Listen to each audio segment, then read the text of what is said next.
We spent years arguing about who ruined whose relationship, and I want y'all to know that it was all of them, okay? Every last one of them. There was a man on this show who kept his wife on an allowance, like she was a middle schooler with a chore chart. There was a man who carried a Bible in one hand and secrets in the other. There was a woman who gave up Johns Hopkins, okay? So she could sit in the skybox and get cheated on. And there was a mother out here running her grown son's career and his money and his personality. We watched all of that and we called it a love story. We rooted for Merwin. Hell, we even cried at the wedding, okay? But today, I'm going through every single one of these people with actual psychology receipts. And by the time I'm done, at least 4 of them got to go to hell, okay? So stay with me because the one you think is the villain is not even in the top 3. So let's get into it.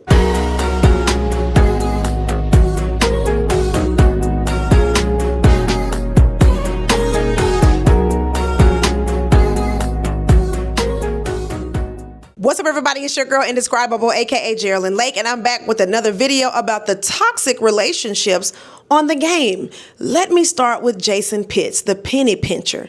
Jason ran that marriage like a small business where his wife was an unpaid intern. He controlled the money. He decided what she could spend. He put a woman who was carrying his whole household on a budget, while he was out here worried about endorsements, his image, and whether the sports media liked him this week. And every time it came up, he acted like he was being responsible, like he was the only adult in the building. Sir, you were not budgeting. You were controlling. This is why it ain't funny, okay? There's a whole body of research on this, and it has a name. It's called economic abuse or financial abuse. Adams and Sullivan and their team built an actual measurement scale for it back in 2008. And the behaviors on that scale are things like controlling access to money, monitoring what your partner spends, and keeping them financially dependent on you.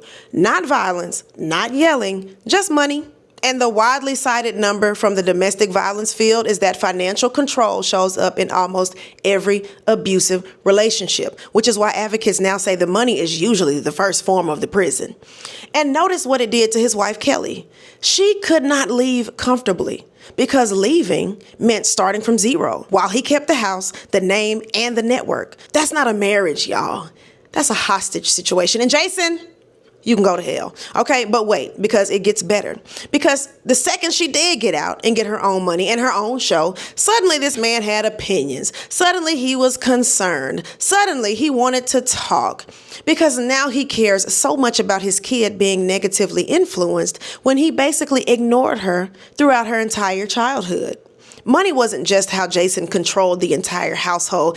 It was unfortunately the only value he thought he brought into the family. Remember, his daughter only came to him with materialistic requests. She went to her mother if she wanted any type of emotional responsiveness. Now let me get to the man of the hour. Church boy, okay? Derwin Ding Dong Davis. He had all of us fooled, and I mean all of us, because he ran the oldest play in the book. He built a reputation as the good guy, the humble one, the rookie who prays all the time, the one who is not like the rest of these athletes. And then he used that reputation as a pass to act just like the rest of them athletes. Psychologists have studied this exact thing, and it is called moral licensing. Monin and Miller published it in 2001, and the findings are wild, y'all. When people establish that they are good, they then feel more free to do something bad because they got a little credit in the bank, so to speak. Their reputation buys them permission. Derwin is always saying that he was being tempted by Satan. That is his entire character. The Bible was not a belief system. It was a way for him to avoid accountability. Because let's be honest about what happened. This man had a whole child with somebody else and then walked around like the situation was happening to him. He didn't confess to cheating. He got caught. Big difference. Every time the truth got close, he found a way to make himself the one who was suffering. He was the one that was hurt. He was under pressure. He was trying to protect everybody when the only thing he was really trying to protect was his ego. That maneuver has a name too. Jennifer Freyd at the University of Oregon called it DARVO. Deny, attack, and reverse victim and offender. You deny it happened, you attack the person asking, and then somehow by the end of the conversation, you are the victim and she is apologizing to you, my ex. Okay? If you've ever come out of an argument confused about how you ended up saying you were sorry, congratulations, okay? You have met a Derwin, and he can go straight to hell. And the cruelest part is the church-going thing is not a side detail. It's the whole weapon. It made everybody around him assume good intent. It made her doubt her own eyes because How do you accuse the religious one?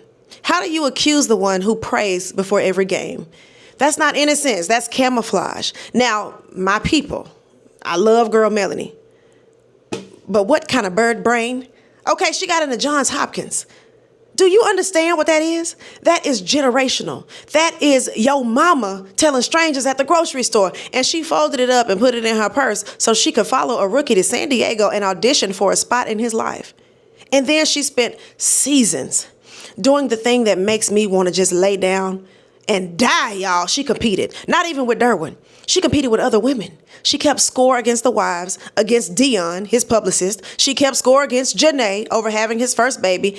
Anybody except the man who was actually doing the damage. Tracy Villancourt published research in 2013 on how women are socially trained to compete with each other indirectly instead of confronting the source. And once you see it the first time, you're going to keep seeing it, okay? We got taught to fight for the man instead of fighting the man. And that's why till this day, you will never catch me fighting over a man, because if you decide you want to slide in my DMs and come to me as a woman, I'm going to embarrass you just like that man.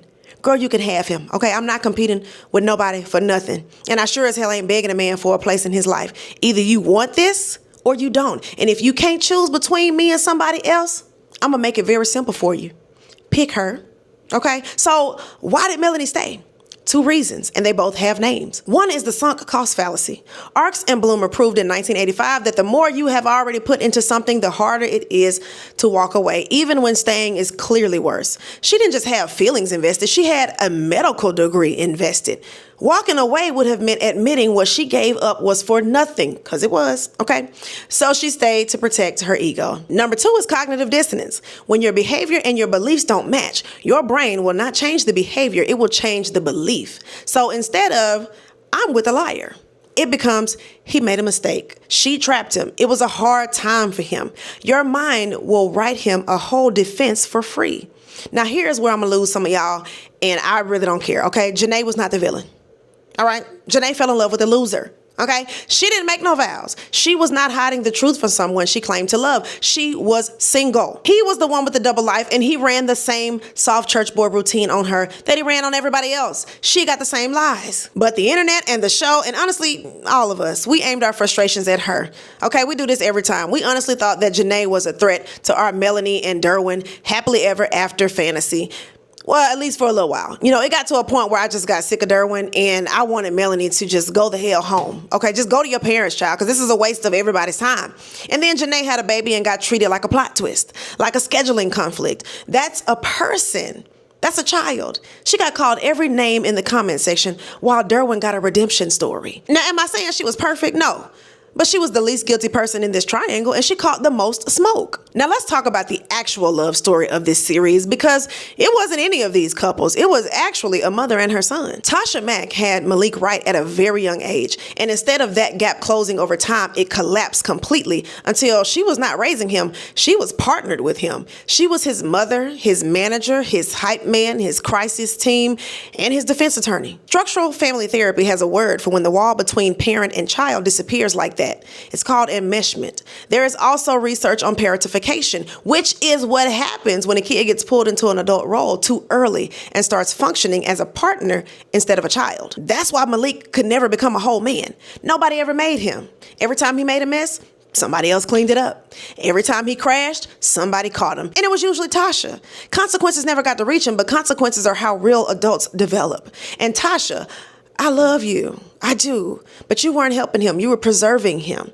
There's a difference. There is a classic framework from Stephen Cartman in 1968 called the drama triangle, where people rotate between victim, persecutor, and rescuer. And the rescuer looks like the hero, but is actually the one keeping the whole cycle spinning. Because if Malik ever got his life together, then what would Tasha be? And Malik, baby, you were a grown man with a whole career, letting your mama negotiate your life so you would never have to be responsible for it. You got to be reckless because you knew somebody was going to be there to fix it. That's worse than a mama's boy. He outsourced his entire adulthood. Now, here's what I think the show is really about, and I don't think it meant to be. Every single one of these relationships ran on control that got renamed as love. Jason called control provision. Derwin called control protection. Melanie called control devotion. Tasha called control mothering. Different costumes, same engine. Okay, this show was almost painfully relatable because we were not watching strangers. We were watching our cousins, our aunties, our old situationships with a lot more money and access, okay? We watched a woman throw away her entire career for a man and we said, oh. We watched a fake Christian man straight up lie about his infidelity and we said, well, maybe he's trying, okay? We watched a mother swallow her son whole and we said that it's how she loves. And not for nothing, I can't even listen to the song No Air by Jordan Sparks and Chris Brown the same anymore because all I see is Derwin's lying face. Medical school was hard, okay? And the people surrounding Melanie made it 10 times harder. But that's also a life that she chose. So personal accountability? Anyway, if you have ever stayed somewhere too long because of what you already put into it, drop it in the comments. And if this made you look at your own situationship sideways, then go ahead and subscribe so we can keep talking about your favorite dysfunctional couples one show at a time, okay? Don't forget to hit that notification bell so you know every single time your girl uploads, and I will catch you guys in the next video. Peace.